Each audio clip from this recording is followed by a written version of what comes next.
Welcome, everyone. I am joined again by Satyen Raja. Today, we're talking about sexuality and the Enlightenment process. Welcome again, Satyen. Thanks for having me. And this should prove to be juicy as well as inspiring and enlightening because, sexuality is where we all come from. No wonder we have so much interest in it. And I know we're going to have a real fun dive today, so I'm looking forward to this. Yes, and on our first show, we had such a fun process of talking. Afterwards, we're like, what is the next layer we could really help people about? And let people know about your background and may have not heard of you before, how this topic relates to you.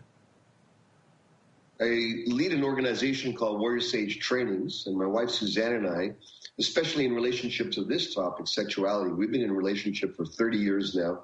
We started as high school friends and became lovers and really close after high school. And she was really a woman who gave all her devotion to me and my purpose and my mission, and mine to her purpose and mission.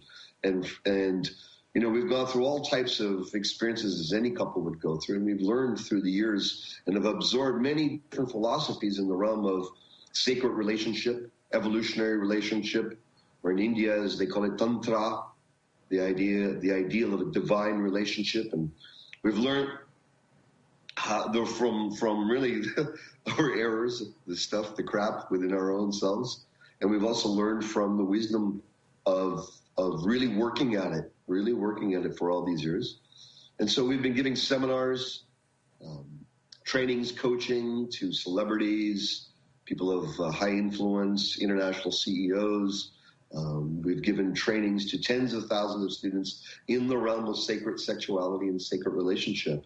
And so what I'm going to be sharing today comes from really my experience of coaching many, many people, as well as living this in my own personal life. And we're going to be, this is really about serving you guys. How can we really inspire and awaken and bring your relationship to a space of total divine enlightenment? So I want everyone who's here to just pull off all masks, everyone who's listening to drop all facades, because this is a hot topic and I want to go deep. I want to go hot. I want to go to the places where are difficult to speak about and bring some illumination, some awakening, and then really use this topic to catapult our erotic potential, our erotic divine side within us, which is really juicy.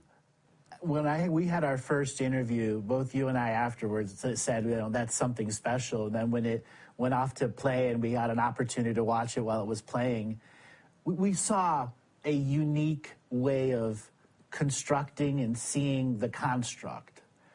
And when you and I come together and we bring these subject matters, we're bringing our points of view to expand and explore, to be consciousness explorers in the realm of sexuality and the Enlightenment process. Now, let's talk about the 3 stages of intimacy and the relationships. Well, we've discovered, for simplicity's sake, 3 stages of mindset, maturity, emotional wherewithal, capacity, as well as degrees of wisdom, degrees of enlightenment. And the first stage is when we are very much in a me moment. And it's good to be in a me moment, to look out for oneself, to look out for one's boundaries, to know what you want, when you want it, how you want it, all of that. But it can get to the point of selfishness. And selfishness doesn't work in a relationship. The point of being with someone in a relationship is to enjoy the beauty that has. The ecstasy of that polarity of being with someone intimately. But the challenge is that we've got all our ego, we have our possessiveness, we have our ways the right way, we've got our imprints that come from our family of origin around what is fathering, what is mothering, how should I be a lover, how should I? And plus we've got vast fields of emptiness, of ignorance around the whole realm of relationship, because there's not too many enlightened role models, And taboos here also. right? So when we're in the first stage, it means that we are wanting something from our partner that they're not giving us, and we're upset, we're pissed off, we're irritable, we're cranky, we go hostile on them, or we go repressed on them and don't tell them. We hurt them by the removal of our presence and our love from them. Okay, you don't love me? Well, I'll just be in my own. All of that. So when we're not getting something that we want deeply, and it's not being nourished and served in us, and we're in a reactive space, and we go back to the default of how we're conditioned to respond when we're not getting the love, the contact, the connection, the freedom that we really want, then we go into a first stage moment of contraction. We think we're just a me, an isolated me. We build up walls, and then we're fighting each other, and then it just builds more fire and more fire. So that's a first stage moment of any experience. And it goes from mild to really dug in, painful abuse. Worst form of it is abusing a partner physically, verbally, emotionally. That's where you don't care for them at all, and you only want to hurt them. Or you want to, you just are only so much inside yourself. So we grow through that. Those who are here with us, obviously we know the downfall, the detriment of being in that type of closed state of being. So we have the intention, we endeavor to widen, to expand, to be more human, to be more loving, more embracing, right? And in that embracing of life, we learn that when intimacy comes, that the embrace is topical as well as dermal, chemical, and then spiritual. What brings us all together as conscious beings is another side of one of the teachings that both you and I have, is understanding that there's a consciousness here. And in this revolution of minds that we're going through, sexuality has taboos and areas yet explored. Exactly. So that's, we were sharing about the first stage moment when we're closed into ourselves. There's also generational times that demonstrate that. Like, you look at my parents' generation, and actually most of the world is very patriarchal, very what the man says goes. It's like he's in rule, and the woman is supposed to be subservient. So that's a first stage society where it's fixated in old patterns, which are hand-me-downs from, for many reasons it's like that. We all know about that. The main reason we know is because of this domination over the feminine spirit and not seeing the equality and not feeling and embracing that femininity within oneself, or somehow seeing that femininity is weak or suppressed. And it has been on multiple levels of being. Yeah. It's only been 70 years since the rape laws were changed. Only been 70 years really since any form of the women's suffrage movement created prohibition, created any momentum for women to even be present in politics. 70 years, that's all we're out of that. Most rape laws here in the United States, as an actual crime, weren't created until the 50s. The same time that cultural reform was going with the racial issues. So those are your examples of the generations. Like the Roaring 30s is the final generation of the clans and the tribes and the corruption. So it's like this, we had to change. We had to start to grow up. And even though it's only a few of us, let's say in the Western world, most of the world, unfortunately, is still very mired in that first. But we have to start somewhere. And so we are moving. There is progress.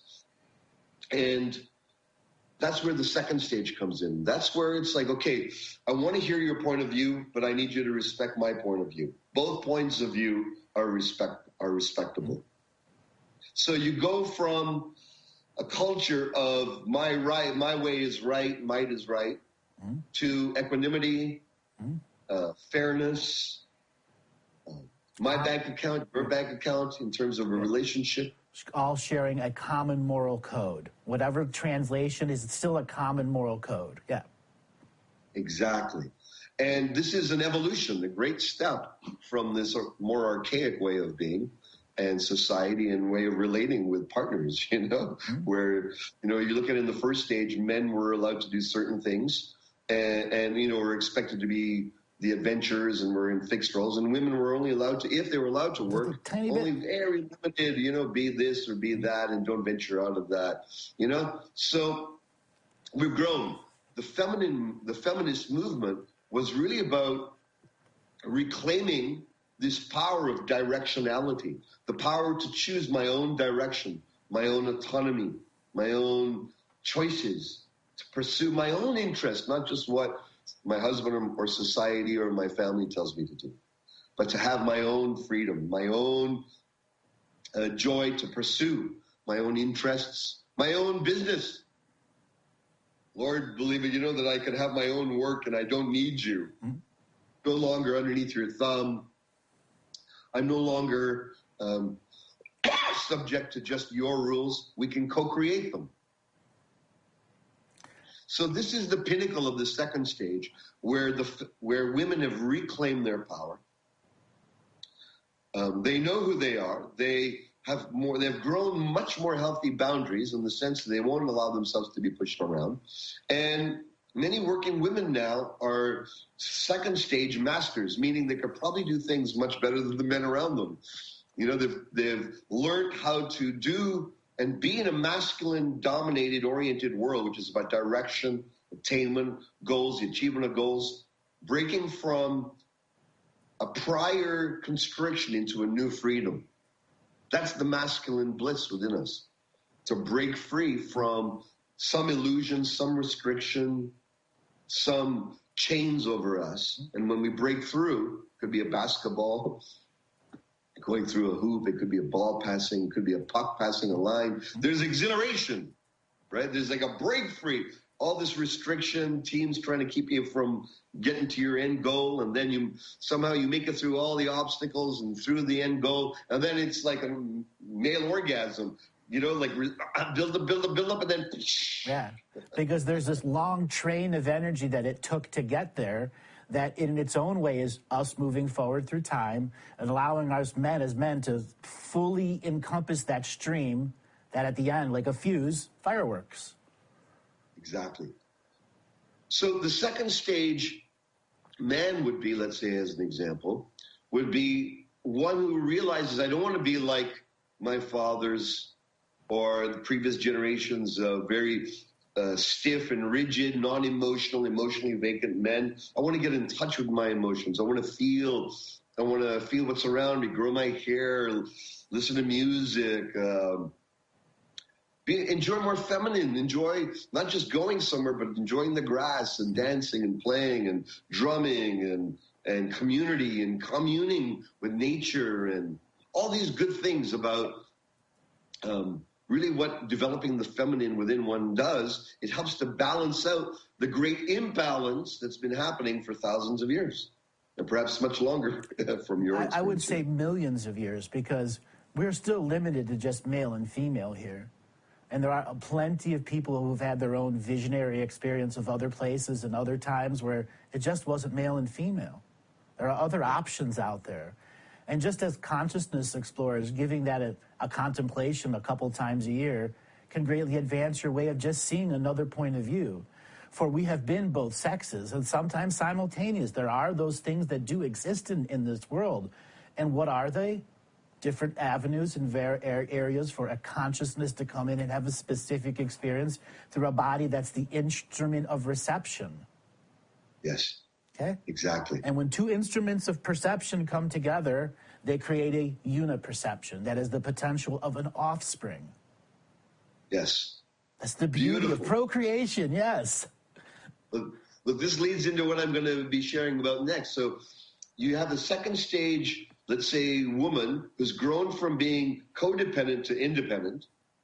A second stage man, let's say as an example, in a heterosexual relationship. Mm-hmm. This same dynamic works for a gay relationship, any form of relationship, because in any relationship, one partner tends to hold more of the masculine pole of directionality, breaking into freedom, enjoying freedom as a higher value or as the highest value. Or servicer. Yeah. And we tend to attract someone who has the reciprocal pole in relationship. So if we're a first stage person and we're like egotistic and we've got set ways, well, we'll attract someone who gives us that reflection. Sorry, you may not like it, but there's a resonance field that pulls us into that vibration where we're working through our karmas, our life lessons, our potentialities for greater awakening, which is what the third stage is about, is this couple gets together, autonomous, independent, let's say woman, autonomous, independent man. He's flowing with life, enjoying spirit, enjoying feeling and going with what feels right. She's very directed, knows what she wants, where she's going, right? Mm-hmm. And all these things. But after a while, when you balance out, the unfortunate thing is when you balance out your masculine, feminine within you, which was needed in response to a very imbalanced, as you said, millions of years of this masculine or male domination. Force duality. Force duality. Because yes. What is our dreaming world? It's our other side and unlimited. You're both male and female. That's why dreams can be so much more rich. Exactly, right?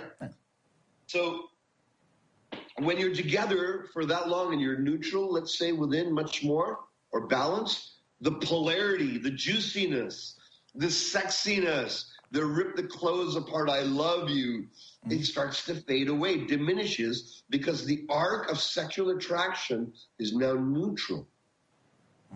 And becoming more neutral, we wonder, you may still have love and a feeling of oneness and care and respect, but the feeling of the sizzle of seeing them, the feeling of that tickle, genital tickle, the feeling of that horniness, the feeling of that, wow, I want to evolve with them. I want to go to new heights of being. I want to adventure through this world, through the cosmos, through consciousness, even wider and greater, with a beloved. That starts to fade away. And when that starts to fade away, because of the neutralness, we have what we call the stagnation that happens. At first, going from first stage to second stage is a win. It's an evolutionary leap. It's a growth curve. But when you're there after a while, you stagnate. And those who are really ready and they see, you know what, there's a flatness in my relationship. Or I'm attracting, let's say if it's a woman or a more feminine person, I'm attracting people who are, the dynamics are very similar, although the faces may change. They're non-committal. They don't know what they want, where they're going. They don't have a claim in their life. They're lacking a direction. They're sort of looking for me for emotional support. I don't feel I could lean into them as much as they need me. Like these type of feelings. And the reciprocal of that is feeling like, from the masculine side, like I can't find someone who can just surrender with me sexually, cut loose, go wild with me, get deeper,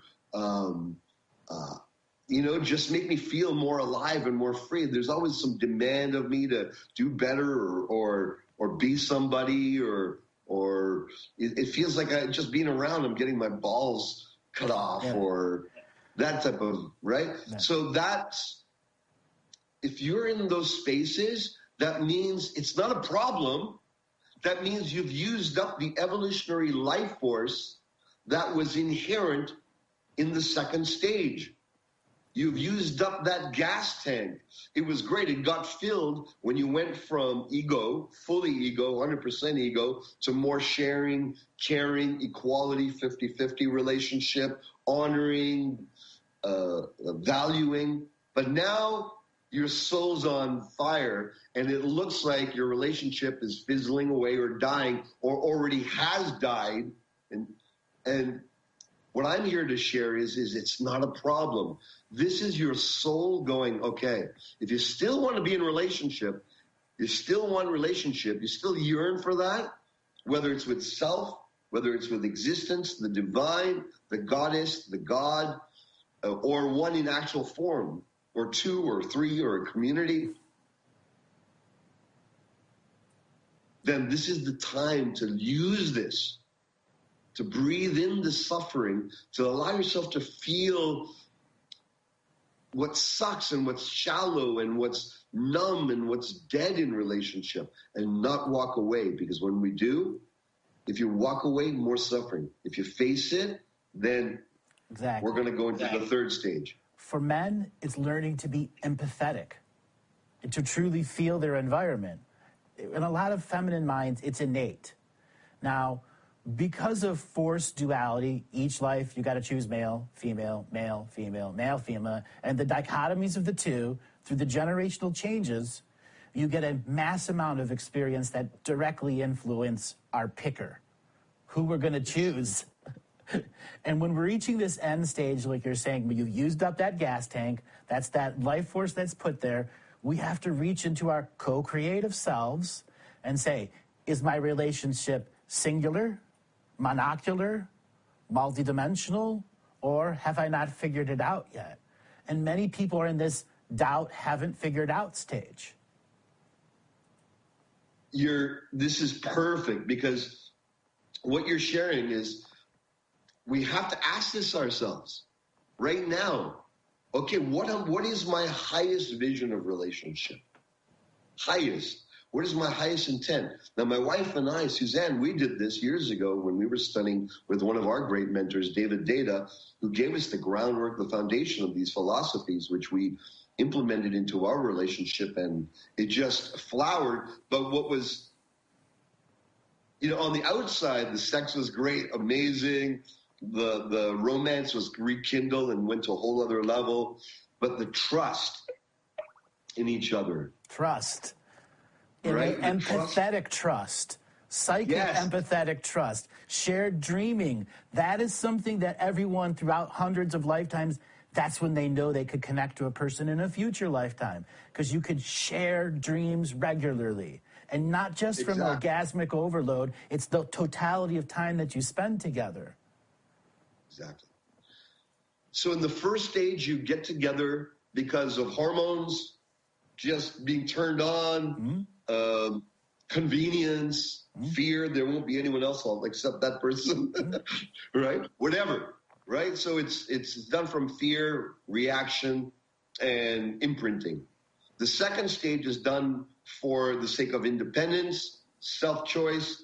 So you choose because, hey, we enjoy going to the movies together. We enjoy reading these materials together. There's a convenience and there's a goodness in being together. Our lives will be elevated. You both want children. You both don't want children, whatever it is. There's congruencies. You agree upon them, and then you go to life and you enjoy life as two good friends. Right. Capable of creating chemistry. Exactly. Now, in the third stage, when being just friends is not when you've hit the edge of that, it's okay, what's next? For me, it's what I call awakened intimacy. That's where your intimacy, you say, my beloved, I'm here, my heart, my being, my soul, my life. I'm here in devotion to your enlightenment. I'm in devotion to your highest vision of life.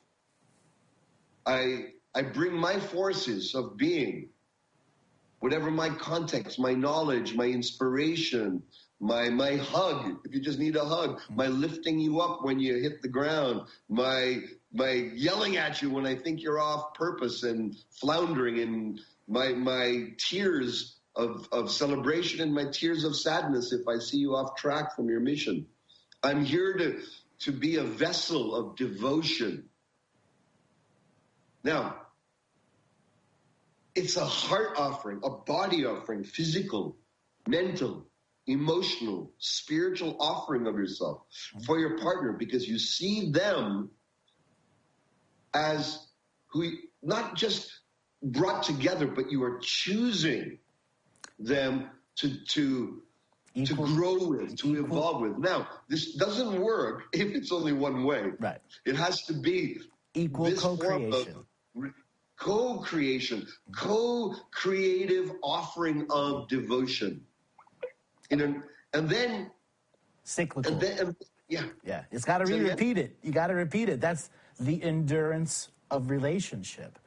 And Yes. what the cool thing about endurance or relationship, you find out right away if you can do it or not. If it's a 10K race, or it's a 9K race, or an unlimited race. And then when it's unlimited, it's not really a race anymore. It's just a way of being. And who you sharing your way of beingness with. I love that. That's a very powerful piece. That if you see them not just as like a 5K, 10K, 5-year, 10-year, 20-year, one lifetime. Unlimited. But what if eternal devotees to each other's enlightenment?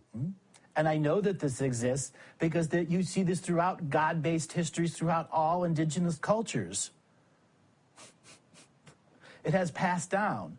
And there are times where conscious beings, both male and female, can come together and create cyclical rituals of experience in sacred spaces that can create mystical experiences on a repeatable basis for everyone for the purpose of fertility. Absolutely. You know, many of us are drawn to this yoga of two. There's some of us who are drawn only to the yoga of enlightenment through the self, in the self.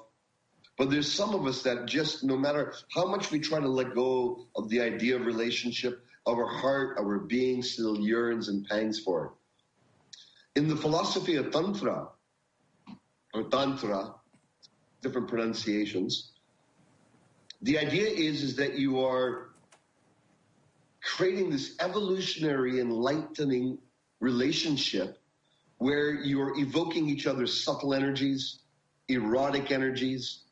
You're evoking the mammalian desire to merge and to sex and to have the ravishment of each other, to ravish each other, not just lightly through gentleness, but to have a whole spectrum of lovemaking.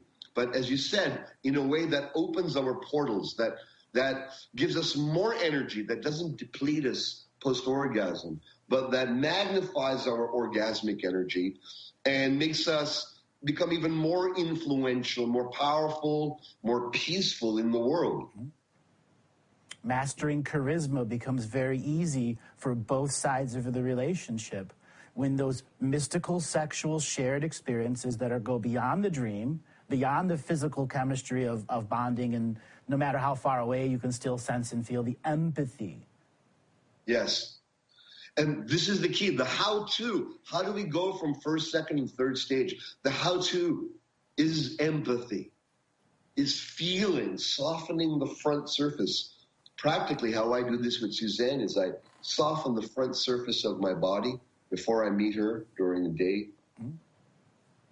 I soften, and then I feel what's it like to be inside of her heart, in her body that day. It fluctuates moment to moment. What's it like to live in her body, to live in her heart, live in her history? I aim to feel as if I'm living inside of her.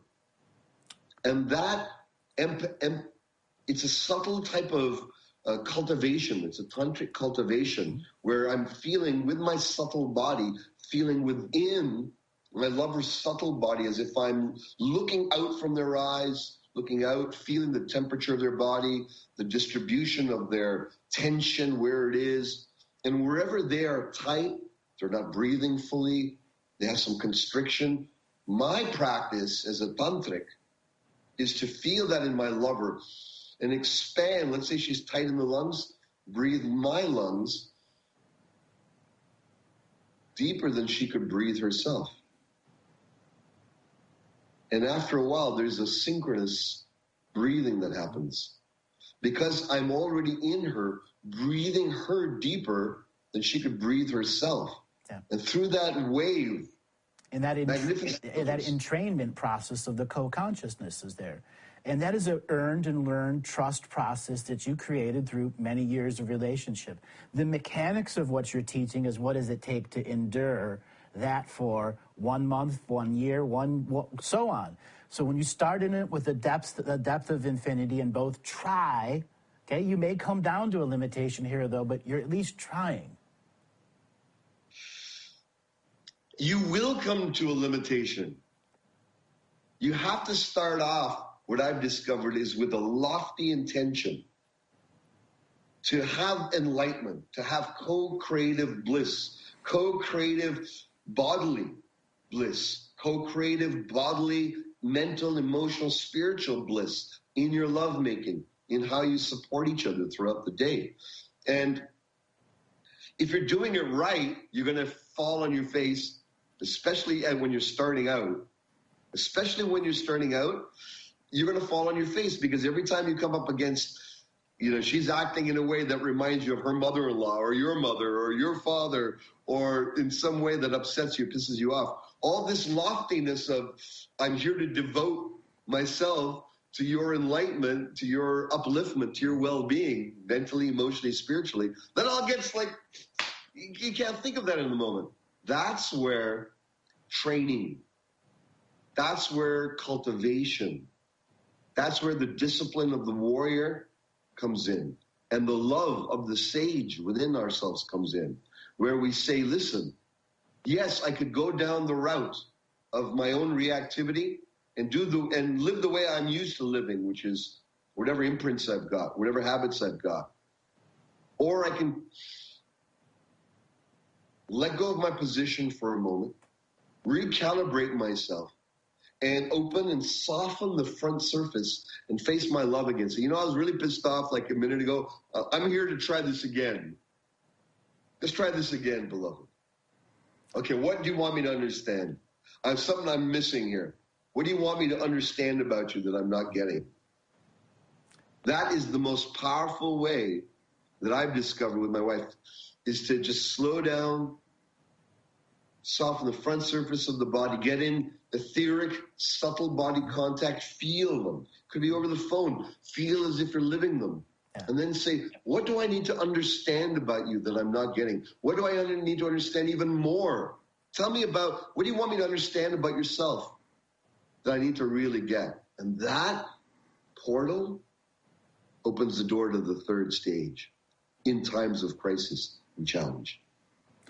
And it's when the times of crisis or challenge, it tells us how deep our well of energy and life force is. It's no longer a 5K, a 10K race. It's an unlimited race and beyond. For some, loves will do whatever it takes to get their other love to the next level, or in a life and death scenario, to get them back to living again. Yes. Yeah. And that's the true human consciousness potential stage, that if we take out the framework of the death or doing it for others or doing it for the self, and we understand the singular mechanics of activating the consciousness to be in depth of character, in empathy, in its presence now, with its faith in all of its expression, and an energy body manifested now, making choices and choices and choices that begin to build a construct of a relationship. And that construct is an equal co-creation. Everyone's building bricks in it. And if it's built on low-quality bricks in the beginning, it caves in when you put weight on top of it. And weight is that density of love. And so many people get, let's just say, a misunderstanding between the chemical love in the first stage and the real love in the second and the third stage. And then whatever stages are beyond that is your exploration that is meant for that relation of that time.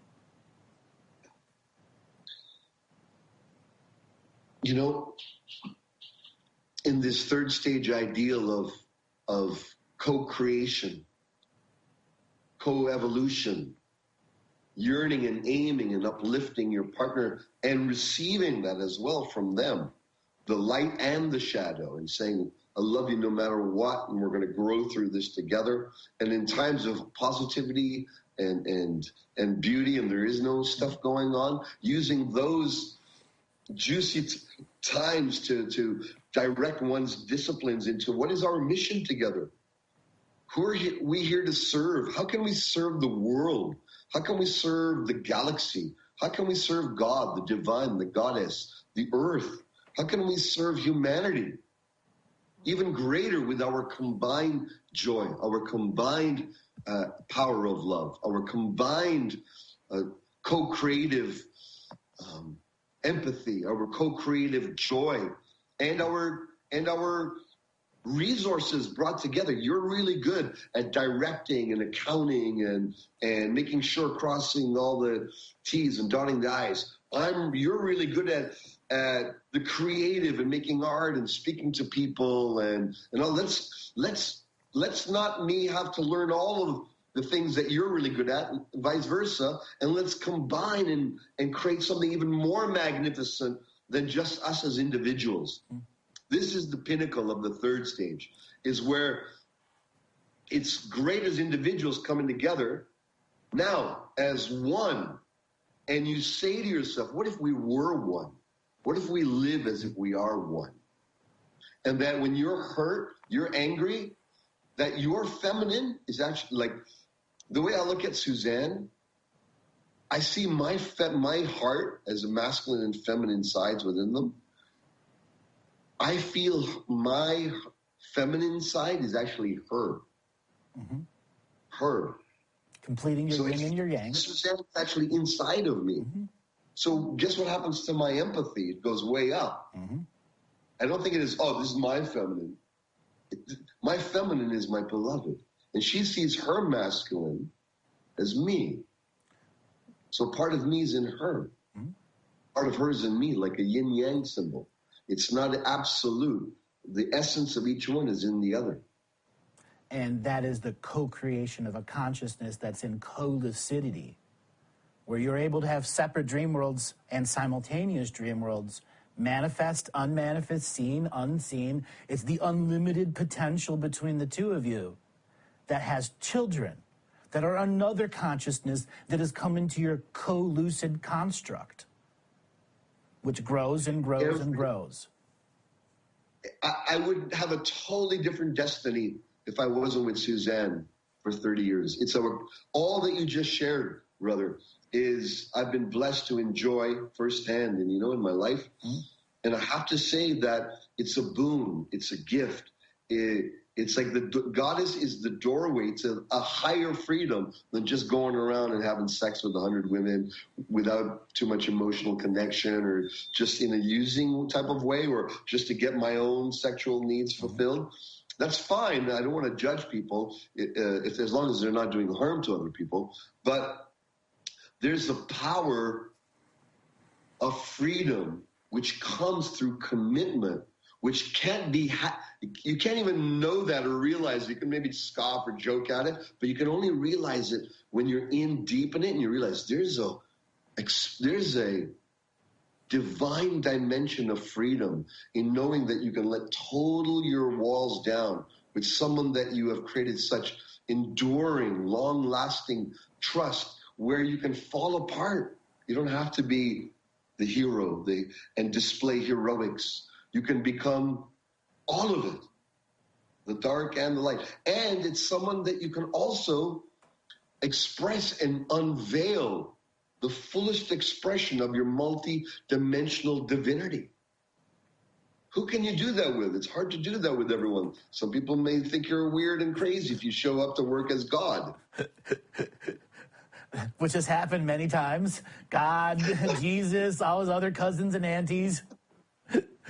But in divine lovemaking, in Tantra, you can actually make, and in lovemaking, you can do a ceremony where you become a deity for each other. Mm-hmm.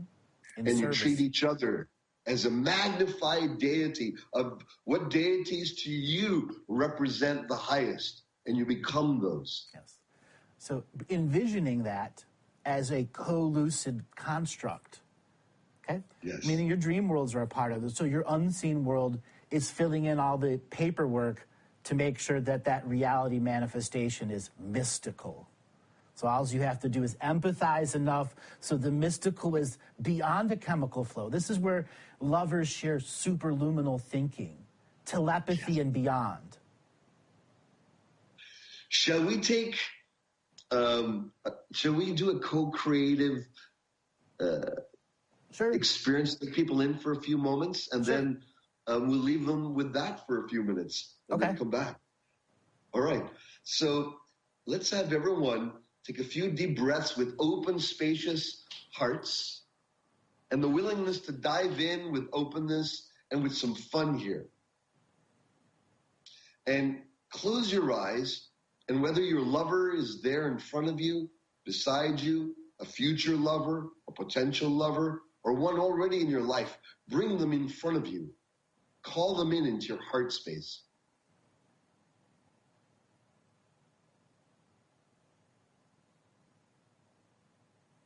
And feel them sitting right there in front of you. And if you're a single person and you wish to attract someone who meets the depth of your heart's longing, call them in. You may not know what they look like, but feel their presence in front of you.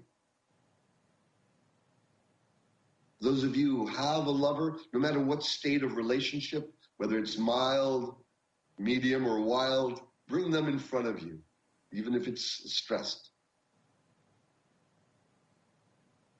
And soften the front surface of your body. Soften your eyes, your nose, your jaw, your throat, your heart, your solar plexus, your belly. And breathe your partner in as if they are an etheric cloud, an energy cloud being. And when you breathe them into you, filling yourself up with them. You feel them doing the same with you. So with every breath, you're merging. Feeling, what's it like to live in their history? To have their body? What's it like to have their parents, their siblings?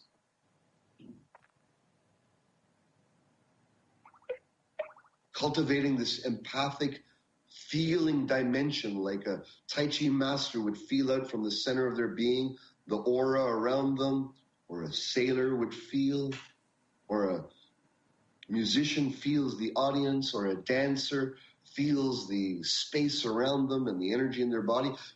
Let your feeling dimension expand and include the subtlety of your lover, your partner, as you continue to breathe deeply.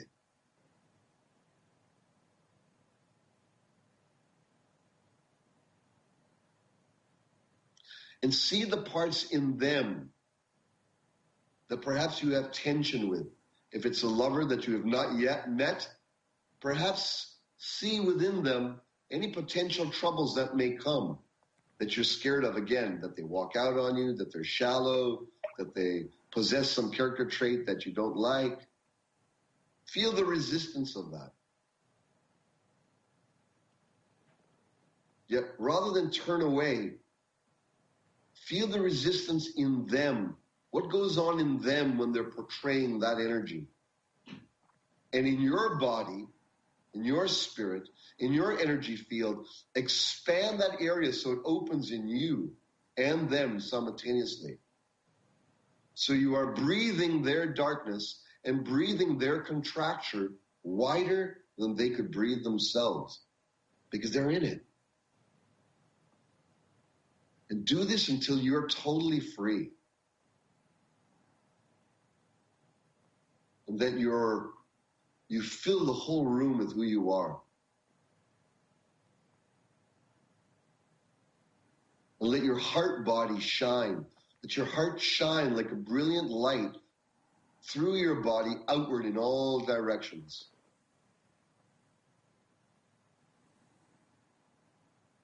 And in your own being, it could be with your own hands physically or just your subtle hands and your intention. Give your lover a bow, your partner a bow, present or future, or past if it may be so, of honoring them as a divine being that you've had this evolutionary journey with, or will. And now see within them the infinity within them that's beyond human. If it's a feminine person, see the part in them that has always already been light. Always already been light. And honor that. Infinite light. Honor and see them as infinite light. If they're more of a masculine person, see and feel in them the part that has been and always has been infinite freedom, infinite space, infinite void, edgeless void, and honor that. The part in them that has always already been free, always already been light. And devote yourself and show and demonstrate an act of devotion that you're there to help and expand this freedom and light so that it comes fully embodied in their life, in their three-dimensional life. That their infinity be awakened, enlivened, nurtured, sexed, teased, enticed, winked at, loved, pinched, slapped, bitten, open into ecstatic realization that you and they are already light and are already freedom, are already edgeless, and you are the manifestation of the duality of ecstasy and oneness. And allow yourself now to merge and melt with the infinite light that they are, the infinite freedom that they are, by expressing and releasing and magnifying the infinite light and infinite freedom you are. And breathe this. Let your body move ecstatically. If your body wants to move in any way as this is happening, let it. Let your whole body be a devotional prayer to your beloved.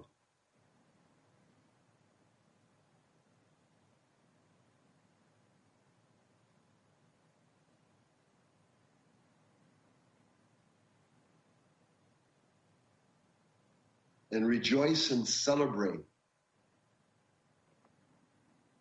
Allow your vision to be sexual, sensual, erotic, playful, respectful, wild. Color it and flavor your flair of relating with any way that you wish. But don't hold back. Let yourself have it all in this realm.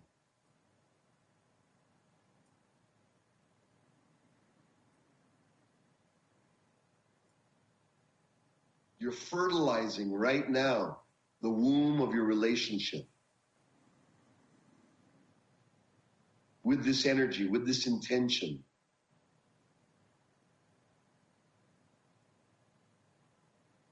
With this devotional, ecstatic prayer. If you wish, you can self-pleasure yourself with subtle energy, through breath, through touching, and continue this prayer as a sacred devotion to yourself, your loved one, and for the sake of all beings. Oh-ho. Oh-ho. Oh-ho.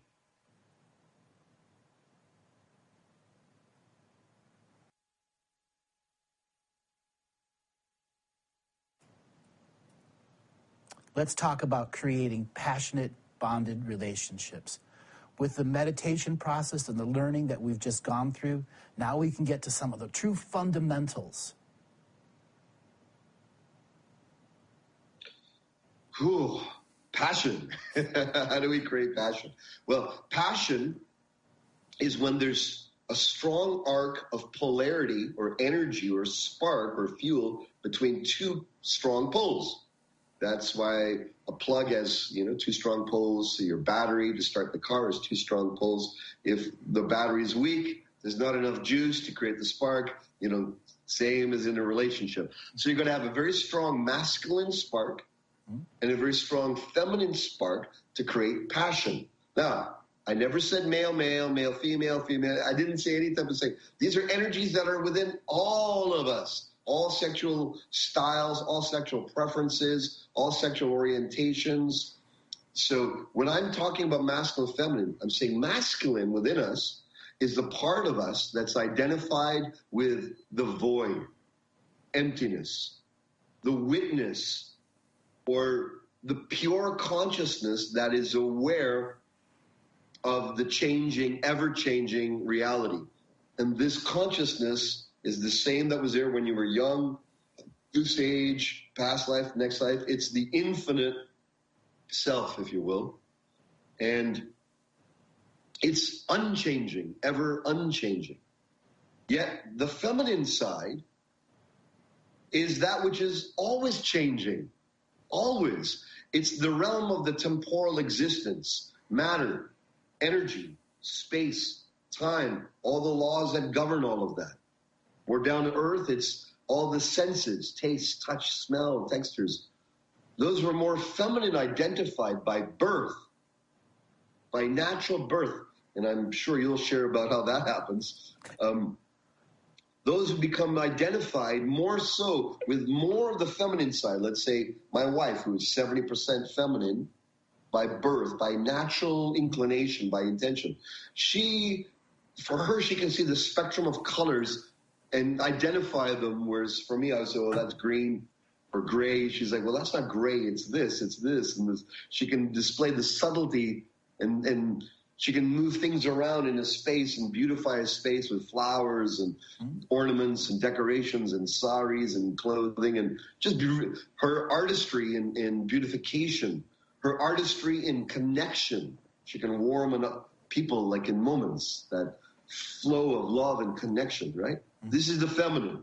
The masculine is that removal from the world of duality, from the world of emotional embroilment. It's a type of detachment, as the Buddha talked about, which is more of a masculine path, because it's focusing on the removal of this infinite self from the quagmire of the stuff, so you have less importance on it. You're more detached. When we are polarized in these strongly with a lover, then it makes for profound passion. Two masculines, blah. You'll have repulsion. It's like taking two magnetic north poles, getting them close together, you'll have repulsion. Yeah. Two south poles, you'll have repulsion. But very strong north, very strong south, whoop, get right together. The beauty of what you're saying here is the consciousness of the masculine is the exploring side of what it takes for a soul, which is a being of light, who began as a fetus, who grew up, went through the forgetting, and is now remembering their potentiality, masculinity. And whereas femininity is enjoy the scenic route that you're going to get until you get up to that highest point where you're ready to blossom into that masculinity energy. Exactly. So we have it all, but we attract our reciprocals. So pragmatically, I'm 70% more masculine identified, which means, for me, the value of freedom is freedom for myself, my family, freedom for the world, freedom from the mind, freedom from ego, freedom from oppression. These things are to help people attain more life freedom, to enjoy greater relationships, to enjoy greater power, greater life experiences, travel, play, joy. To help people live their life of their dream is my joy, to have them have freedom. Yet, I also have a feminine heart which loves also that love is happening. Mm-hmm. So if I count how many movies through a year, and everyone can do this at home to see where they fit in this scale, more of my movies have to do with overcoming challenge, action, thrillers, overcoming an obstacle, sport, there's a mountain or someone's trapped or few men against a whole army, those more masculine oriented about winning movies. Yet I love feminine movies of love and connection as well. But at the end of a year, I'm watching about 7 of them are more of the masculine oriented, 3 are more of the feminine oriented. I love them both equally. It's just in terms of my predisposition, you see? Right. And then there's that fine line of comedy to actuality, where both masculine and femininity have an opportunity to use comedy to take a whole new level of sensuality experience through comedy, because laughter is the great modifier of all life force. Exactly. So in essence, passion equals polarity. When when you've been together and you haven't sparked each other up, and it's like two North Poles. What do you want to do? Or the two South Poles. No one's making a decision, let's say. What do you want to do today? I don't know. I don't know. What do you want to go for dinner? I don't know. What do you want to do? You want to go for a walk? I don't know. No one makes a decision, so there's no polarity to spark. But if one lover said, hey, gorgeous, 7 o'clock, Friday night, 7 p.m., we're something black. I've taken care of the kids. You got nothing to worry about. Be ready. It's like... Yeah, it's taking away the thinking of it. Yeah, it's already completed. That's the masculine energy going, let's make a direction in where there's no direction. But let's do it not from gregarious macho-ness, but from loving sensitivity and empathy and seeing what would uplift the moment, my beloved, not just uplift me, what would uplift us? And that's a whole different where to come from to activate your masculinity. A lot of people have atrophied or denied it or seen it as negative, and it is negative when it's without the heart. So when a man is in that heart space and is then setting the space, or oftentimes it's the feminine that's setting the space, before she's even arrival, her empathetic side is going to feel the value of the preservation and the preparation of the space the male is creating. It is not just the ambiance, but the energy space that they come into to let down. This is that sacred feeling that bonded relationships can create, where it's a ritual of expression, a ritual of painting the energy in the room, a ceremony of bliss that leads to the next level of what is right for the moment without forcing one or the other, unless that is the fullness of the expression for what is needed for one side to come into true charge and polarity, expressing, creating not chaos, but full potentiality. Exactly. You know, there's antagonistic polarity. That's where you're two North Poles, two masculine poles. We're going to go this way. No, we're not. We're going to do this. No, we're not. We're going to bumping heads because no one is surrendering. No one is claiming. You both are either claiming a direction or you both are surrendering. And it's sort of wishy-washy. But when one claims and one surrenders, it doesn't matter who it is, male, female, forget any type of outdated, antiquated roles. It's not anyone. It's whoever in the moment is the artful holder of one of those energies with more empowerment than the other.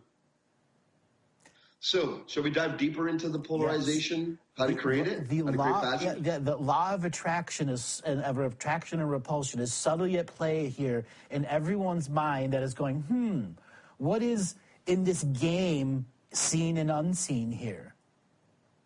Yes. Okay, here's what's unseen is these three vital masculine energetics and three vital feminine energetics that work together. There's a triad. They're like gears. And when these triads are dialed in with each other, bam, it's like a spark of evolutionary, juicy, sexy, heart-filled relationship. Really. So, masculine. How do we ramp ourself up? The masculine side within us. Three components. And I call it the PCP muscle, okay? The PCP muscle, okay?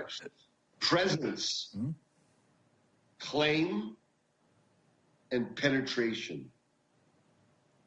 Presence is being there fully with your lover. So when I come back home from work, or I may be distracted, I may be tired, stuff may have gone on throughout my day, I take a moment to clear myself out, an hour to be by myself, go for a shower, go for a walk in nature, meditate, do a practice, whatever just gets you to flush off the residue of the day. You know, you don't need your lover to have to walk into that. They don't need that. Right. Yeah, right? Take responsibility to cleanse that first, then comes to your lover, right? So then in the moment when you see them, give them your presence as if you are the most important thing.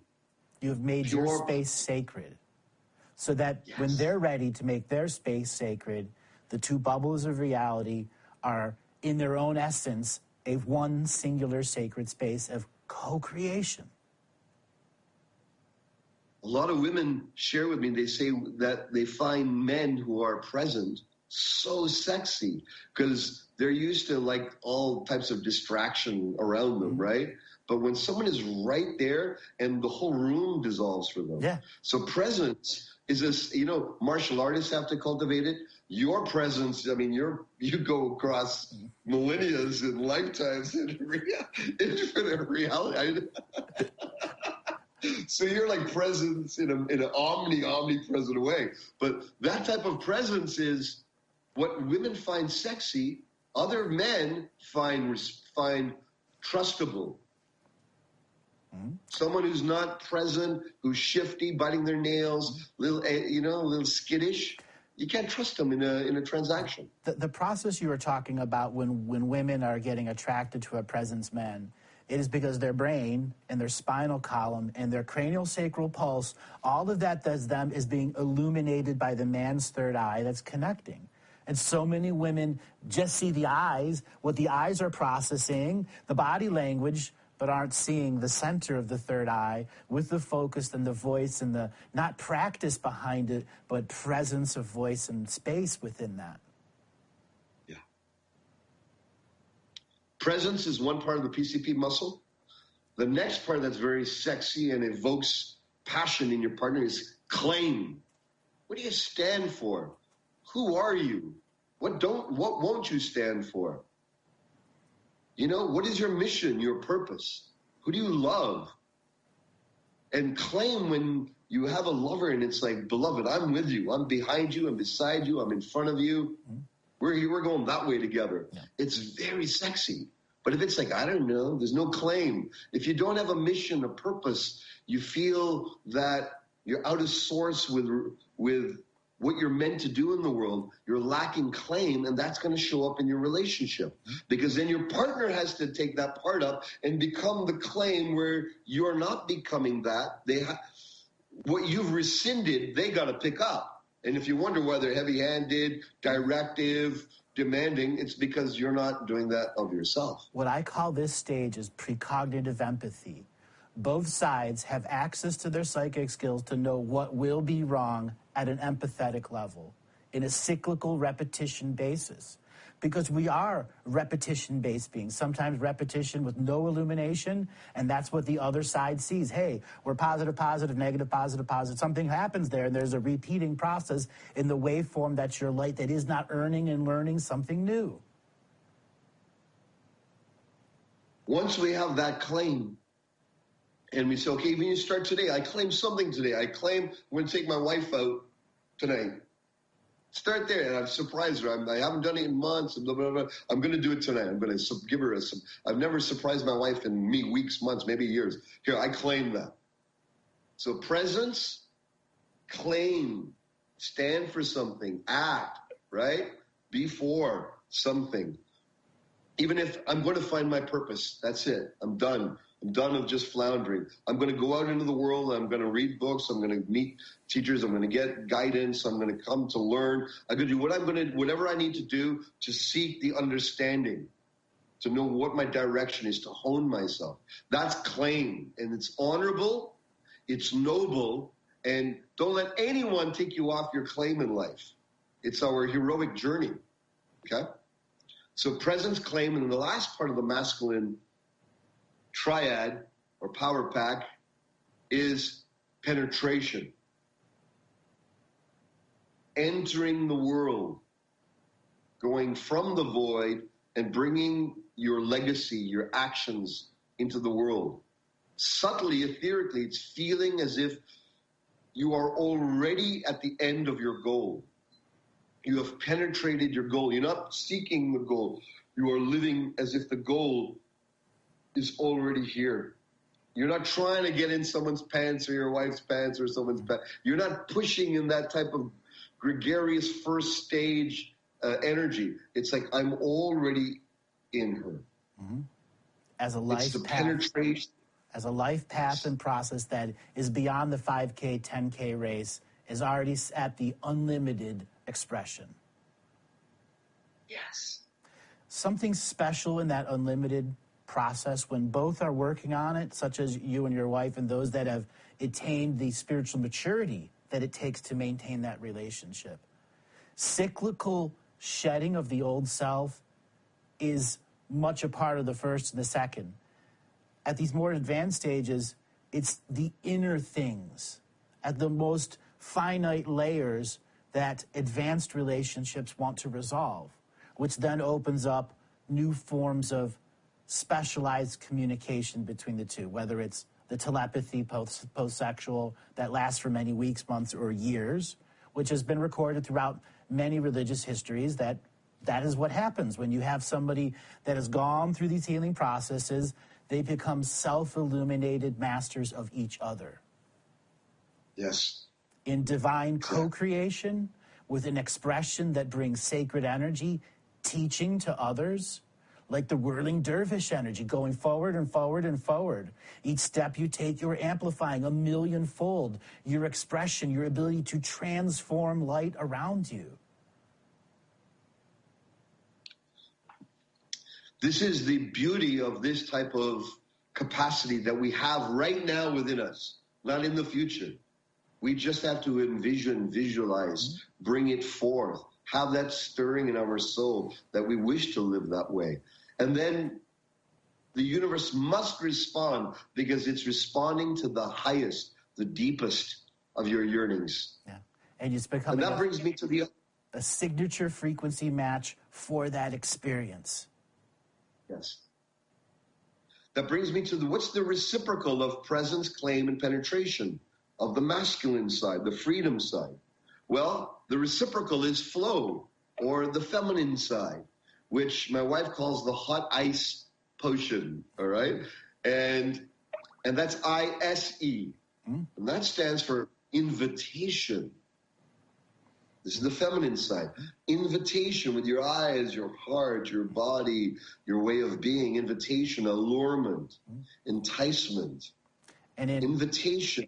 And in traditional Chinese therapy, there are points in the body that are called wellspring points, which are exactly what you are describing. But it is an actual meridian with an actual point with a purpose to create that. Exactly. Right? It's the invitational disposition of being. It's saying, beloved, I'm open.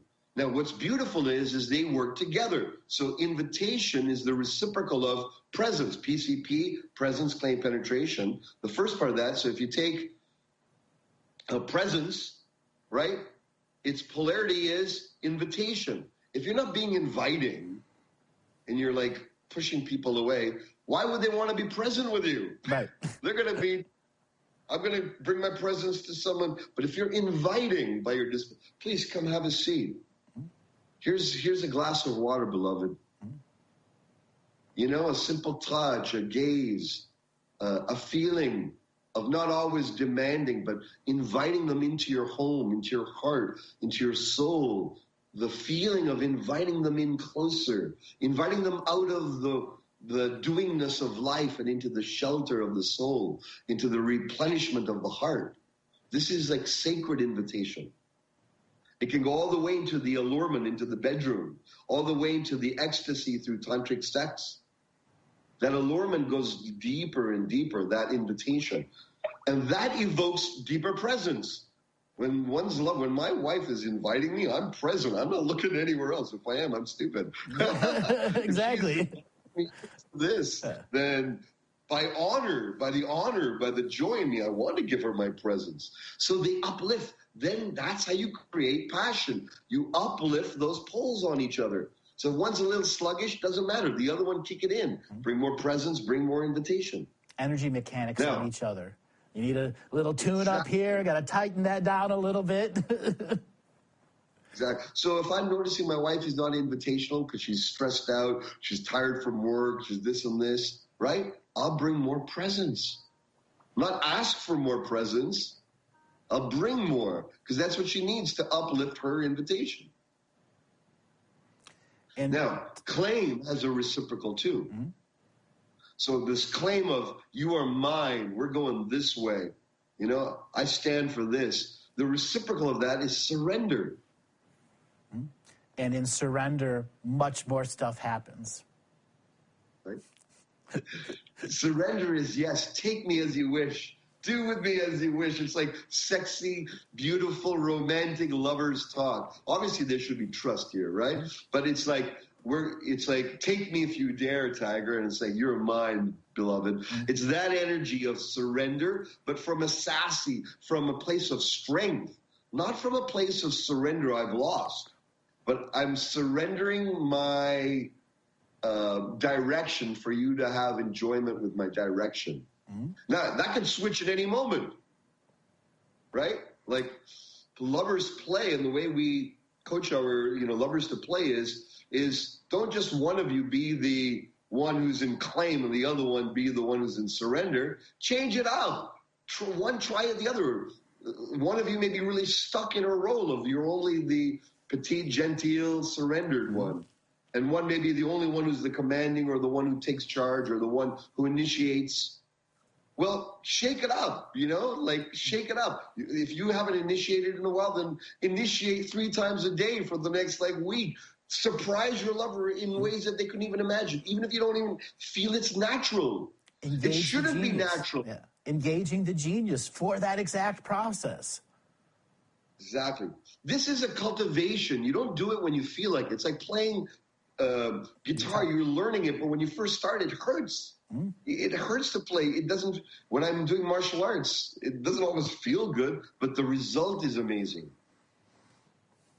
So in the same way, when sometimes offer more claim to your lover, you're mine. Don't be pensive and sit there when she comes home from work.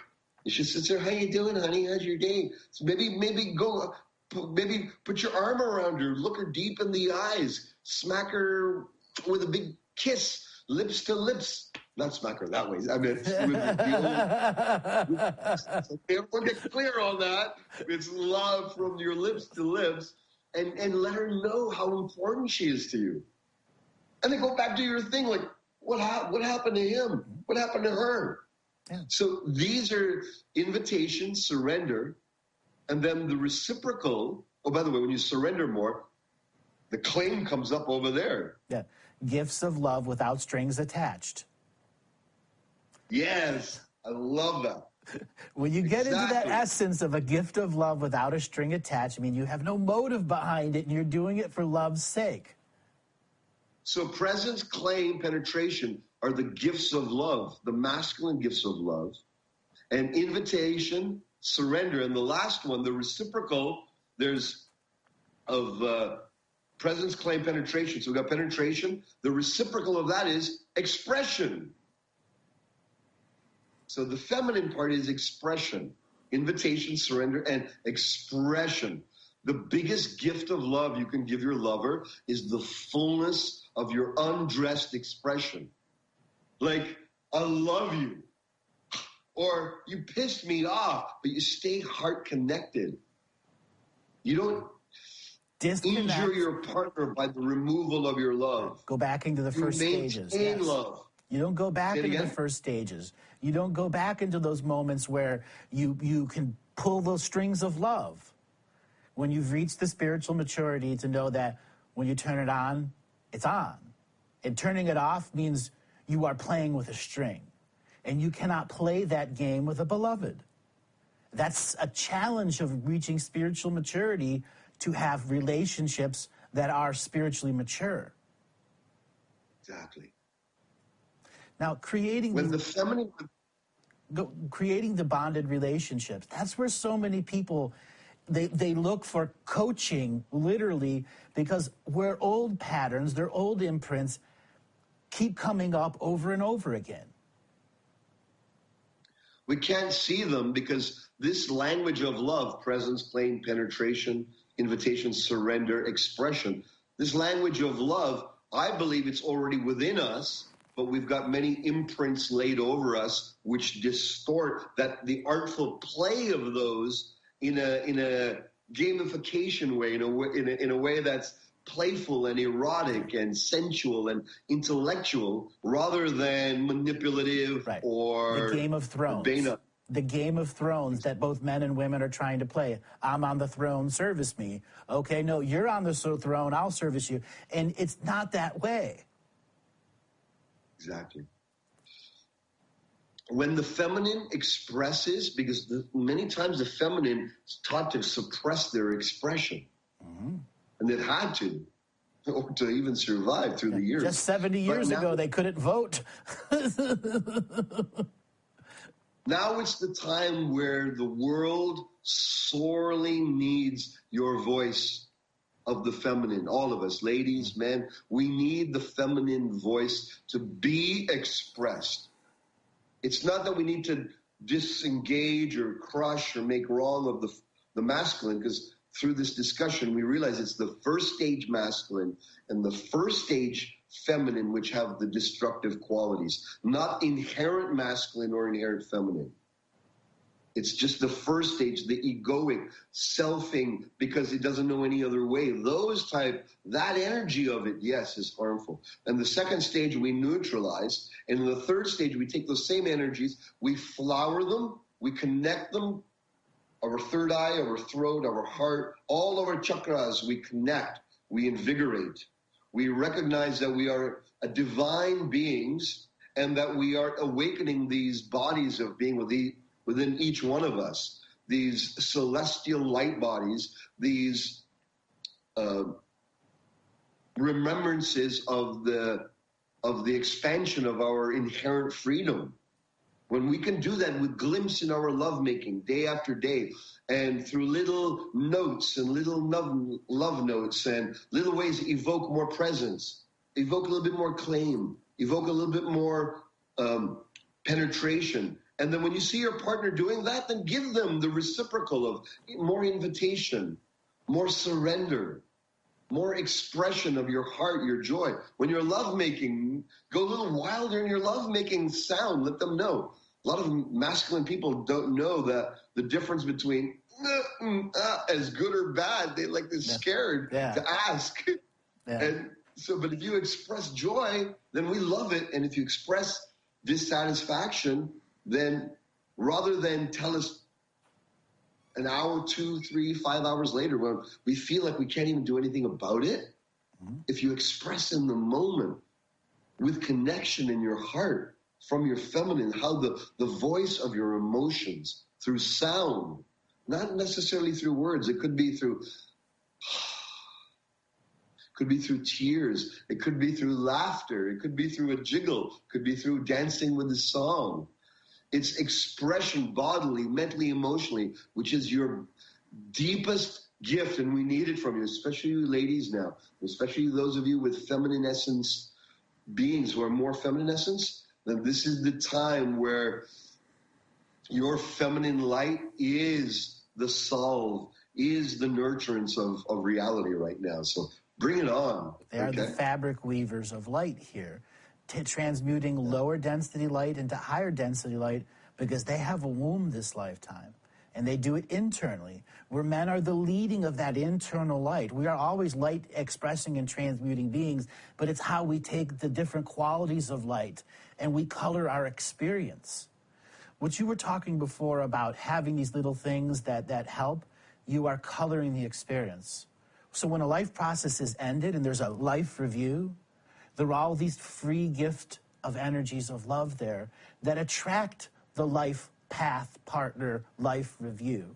You know, that's a bigger part of consciousness, but when people are together for a long time, they eventually get to that next question of what is next in our expression.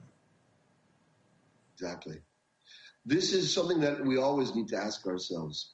What are we here for together? What are we here for together that's greater than what we could be here for as individuals? And to be in that heart inquiry, going on vacations, asking that of each other. What are we here for? What is exciting in both of us? And what excites us all? And sometimes it's edgy. And sometimes you got to go and lean into the edge. And if you're evolving as a couple, as a relationship, then lean into the edge. Because it's at the edge where there's a lot of juice. And that's where your faith, your growth in each other, your trust, and then offer each other more trust when you're at the edges. Give each other more space. There's I can feel the hearts here who are single, because what we're talking about is very powerful. But I want to bring those of you who are single, who yearn to have a partner in your life, if I may share how they can join in. Perhaps we can take them when you're ready through an experience. But I think what would be very good is those of you who are single, first of all, stop calling yourself single and start calling yourself available. Rescript your own inner language pattern and tell the universe and your beingness pattern and say, I am here to be claimed, to surrender with another. I am here to have that passionate polarity, that enlightenment in relationship, that evolutionary awakened intimacy. I am here for that. I don't only want that, I'm here for it. I claim that. That is the male's sovereign action to do and the responsibility to follow through. Presence, claim, process, action, activating all of the potentials that says, I am a creator and manifester in my reality. To bring the fullness of all your belief behind it, to remove the lazy factors, to be repetition with illumination so you know and can refine your form of discernment when seeing the feminine light. Because there are many lights that attract us, the size, the shapes, the energy that's behind it. But it's still not just a mammalian or reptilian attraction there. It is ultimately the depth of character and the relationship that is created in potential, then activating potential. Because so many relationships, one sees the potential going one way and the other sees it another, and maybe one or two of their goals are in alignment. Exactly. It's like saying that I'm here for an evolutionary relationship, and that you know that that's the true power, and that you're looking for an evolutionary relationship, one that you co-evolve with. Because if you're only looking, you may say that, but in any moment you may feel, oh, I'll just take anyone. Right. No, raise your standards. I'm not here to explore the plateau I've already been on. I'm here to go over the next mountain and the next one and the next one. And we may explore a plateau or two up there, but we're not exploring this plateau anymore. I love that. I love that. Those of you who are single, you've all probably heard of the idea of making a list of the attributes that you would love to see in a prospective partner. So whatever that is, handsome, beautiful, intelligent, witty, humorous, make a list of those top 10.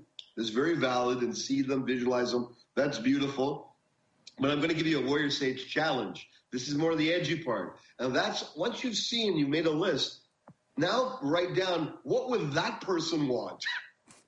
Be empathetic to that future.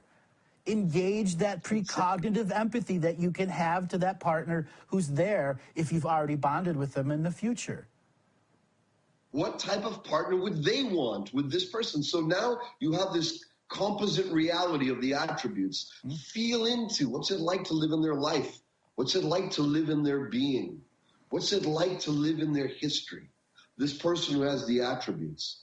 And then you offer your devotion and prayer to them daily. You could put on a musical song in the morning as part of your meditation and do a dance for your beloved to be that's present. Manifesting and creating. Exactly. Or you could do some type of movement and dance or meditation or some honoring ritual where you make a list of the person that you wish to attract. But then next to that, you write down, so if you say, I want a person who's very humorous, right? Who's a great comic, can make me laugh. Then what does that person love to have? What's the reciprocal of that? The reciprocal is someone who loves comedy and likes to laugh. An illuminated comic. Right?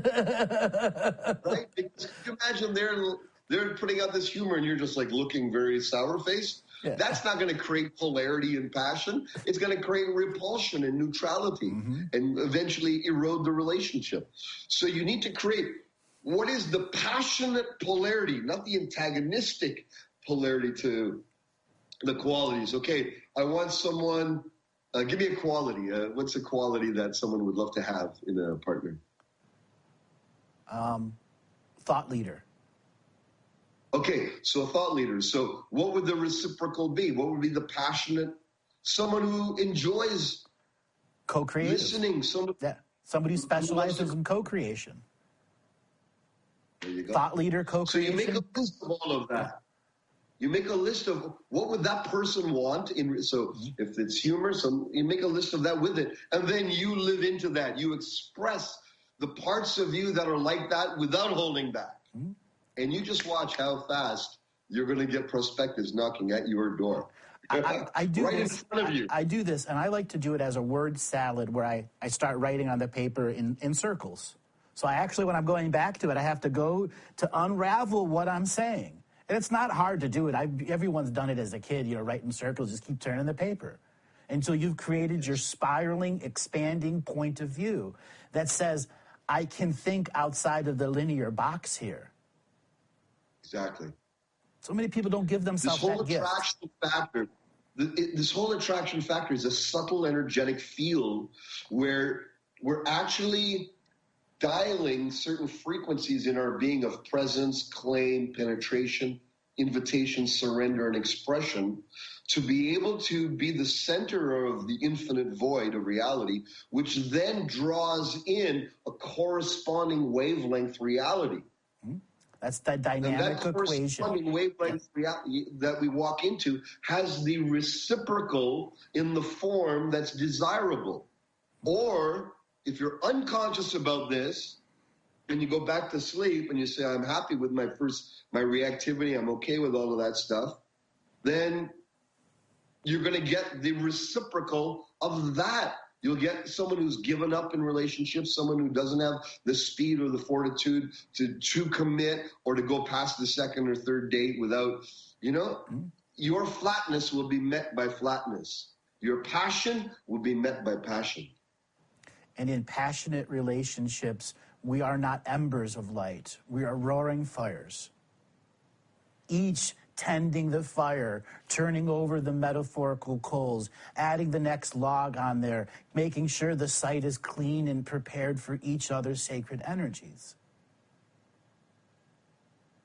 Ritual spiritual hygiene for adult, mature relationships.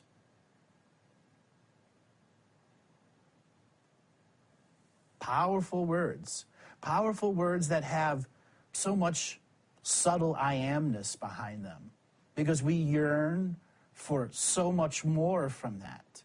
And the yearning itself is a spiritual perspective.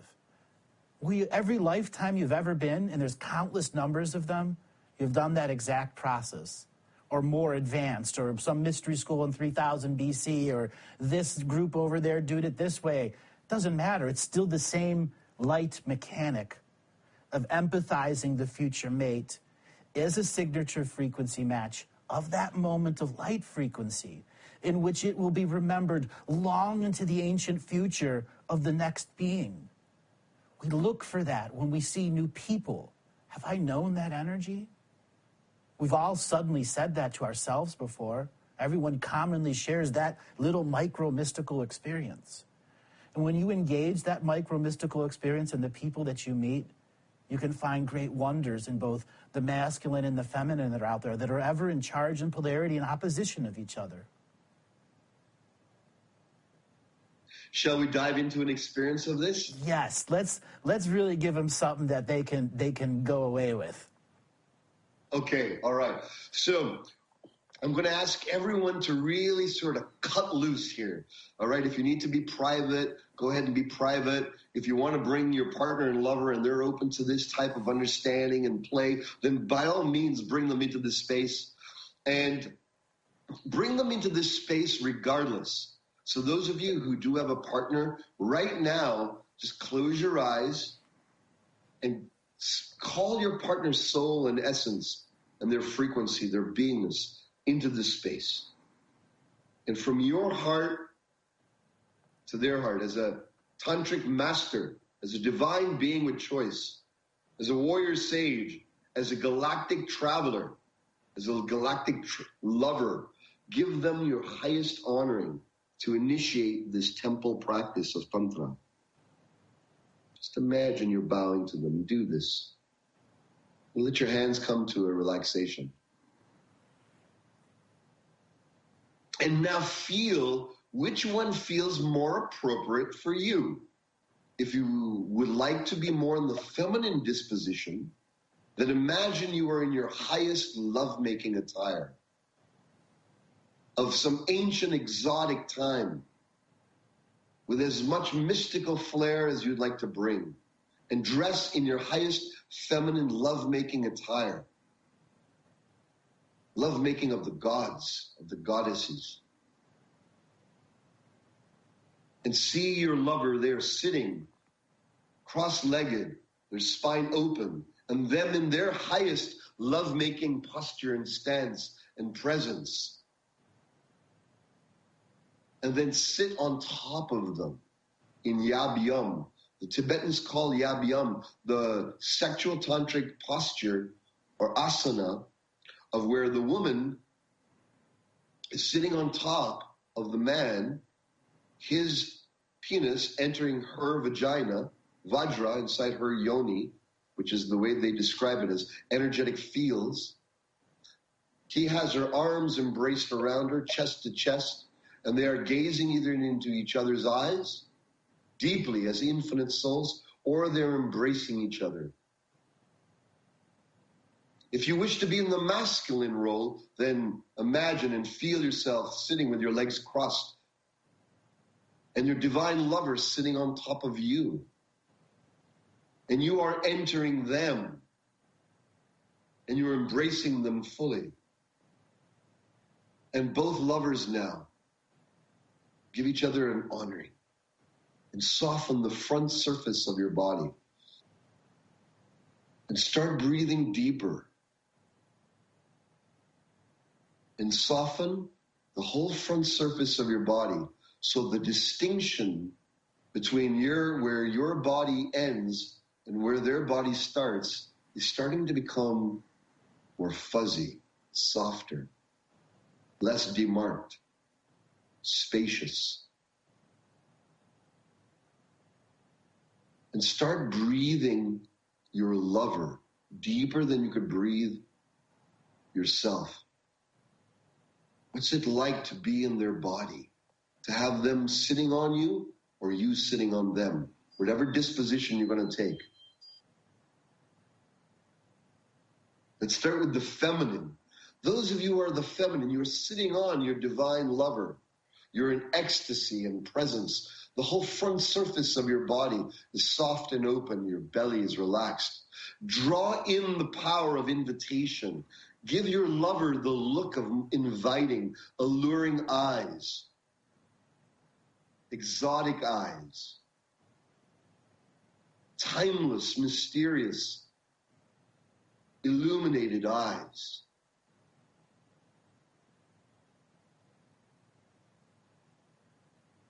Give them the invitation of your breasts and your belly. Give them the invitation of your womb and your yoni and your juiciness, your wetness, your beingness. Give them the invitation of your desire to be entered by deep presence. Show them with your body, with your invitation, eyes, heart, and genitals, that you wish, you yearn, you enjoy their presence. If your body starts to undulate, let it. This does not have to be a still meditation for the feminine. It can be moving and allowing your spine to open, your hands to open, however they move. Invitation. Now surrender, feminine beings. Feel that you wish to be guided. Not because you're weak, but because playfully. I'll let you play lead right now, lover. Take me wherever you can. Take me deeper. Have that feeling, that disposition, that coyful, erotic depth of ancientness, of the ancient goddess that says, take me deeper if you dare. And do that with your yoni as well. And feel that you're evoking the God masculine within them. You're displaying and irradiating and showering them now with the expression of you as a goddess, nothing less, Not even an iota of you is broken. You're unweaving the spell of your humanness and you're showing them the grandeur of the goddess. Let them see it. Be allowed to be worshipped. Allow yourself to be worshipped. You are that deserving. And play with this energy, with your body, your breath, with music in your heart. Evoke invitation, surrender, and expression, moment to moment. May your expression make sounds of expression only, no words. Sounds of pleasure, depth, beauty, giggles, tickles, however it flows through you. Now, those of you in the masculine disposition, you have an amazing, fiery, enlightened, awakened, juicy, and goddess sitting on you. Respond with deeper presence. Fill the whole room with who you are. See through her, not just her body. Enjoy, relish with your eyes, your hands, your touch, your taste, your fleshiness. Enjoy her flesh, but look deeper than that. One day she's going to get older and older. She'll be less sexing. One day she may not be able to sex at all. Love that part in her too. Love the part that will be there when her body falls away. Let your presence be timeless, beyond this physical mortal body, feeling that I love you no matter what. Expansive presence, infinite presence. And now claim her as yours. Bring her body closer to you in your visualization, in your breath, in your being.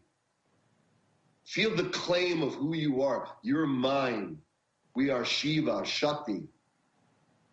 We are infinite consciousness and infinite light. And together we birth realities. We birth children. We birth creativity. We birth this moment. Claim it. Goddesses, you can wiggle a little. You can push away. You can see, test him. Will he buckle underneath your test, or will he just stay calm and open and fun and spacious and claim you deeper with your feminine testing of his depth and resolve? And now, masculine people, give her penetration. Feel deep into her eyes, into the infinity that is living her. From your heart center, let it be like a phallus, penis, a vajra, coming out through your heart, entering her heart, invading, pressing, feeling, loving her heart. And then your vajra, your penis, have it enter her vagina, her yoni, but all the way up as a life force, as a lightsaber, entering her spine, moving up her spine, and breathe her. And feel that one day this form of hers will die, pass, change, shift. Her form is changing in every moment, but you are steady in your presence, your claim, your penetration. And smile the infinite smile of one who's got nothing to win, nothing to lose. You already are the freedom of existence. Goddesses, play your energy of invitation wilder. Surrender even more outside of your comfort zone. More playful, more giggles. Make your sound of expression even more wilder, more animal-like. Go into realms you've never expressed before. And feel this union of Yab Yum, and breathe now both together for the next minute. Your lover with you, whether you're in the masculine or feminine seat.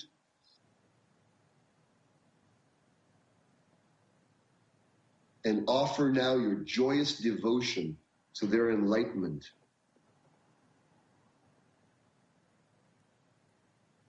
Their evolution, their happiness, their peace. And feel them offering that back to you, and receive it in with joy and gratitude. from existence itself. Existence just as grateful. You're a lover, past, present, future, just as grateful for your existence as you are for theirs. Relish in that. And breathe now wider than you've ever breathed. Breathe each other wider than you've ever breathed. And breathe now the whole space around you.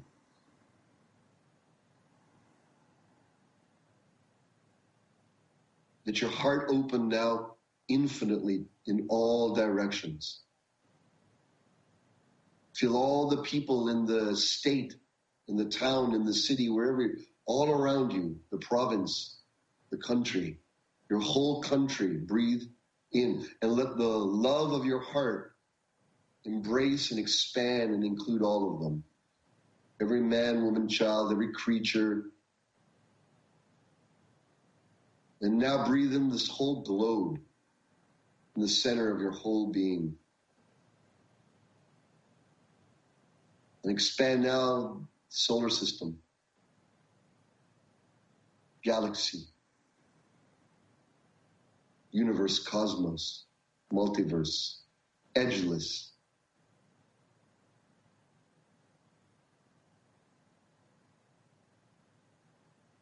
Any words of gratitude, let it be said for the sake of all beings. And soon you'll open your eyes again, but when you do, you'll remember there's an aspect of you which is constantly ever emanating presence, claim, and penetration,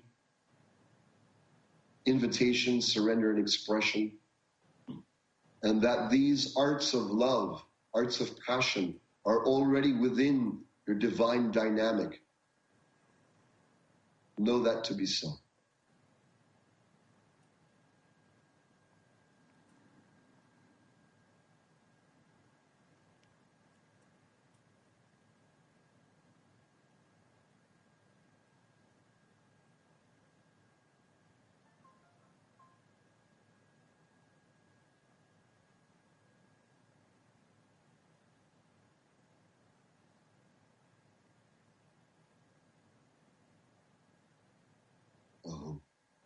Oh, tense.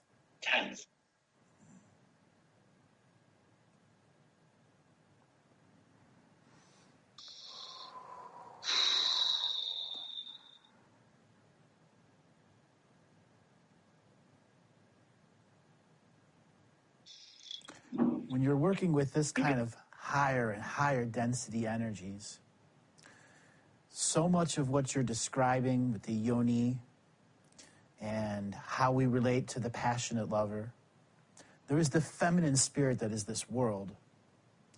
And in a metaphorical way, we can have a similar co-creative relationship, obviously with a different process of penetration, a different process of presence with it. And that is where a lot of people feel so much love for the planet. The same thing can be repeated with a tree or another sentient thing that is out there.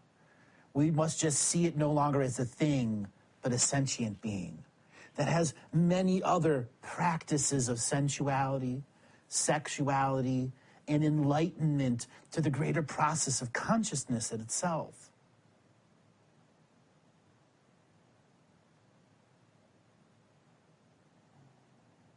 And let's break there. We are the love. Yeah. We are the love that we've always been seeking. And we're the freedom that we've always been seeking. And in this form of ecstatic awakened intimacy, it's not here to just get, it's here as the gift that must be given. And when we start giving that gift in mass to all that are ready to receive that gift of love without strings attached, without covert motives behind it, without a strategy of this is the only way of being, okay? We allow unlimited choice. And suddenly there comes a moment where everyone is true and we all realize it.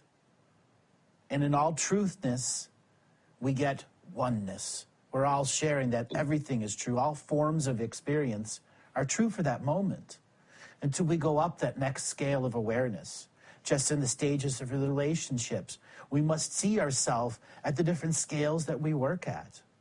There are those that desire the spiritually mature relationship, but are unable to go past the first or second stage because they will not deal with themselves. They will not truly give the self-healing and nurturing time to cleanse themselves on a regular basis before their mate comes home, or has not practiced it regularly enough so that their intentions that they're putting forward have meaning and weight behind it. We cannot be a meek voice in the infinite universe. We must claim that presence now and then emanate it through all frequencies of your existence so that you hear your own echoes as the teacher of the self.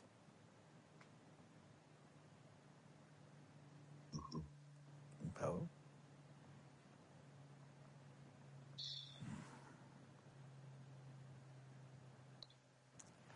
All right, let's take a break.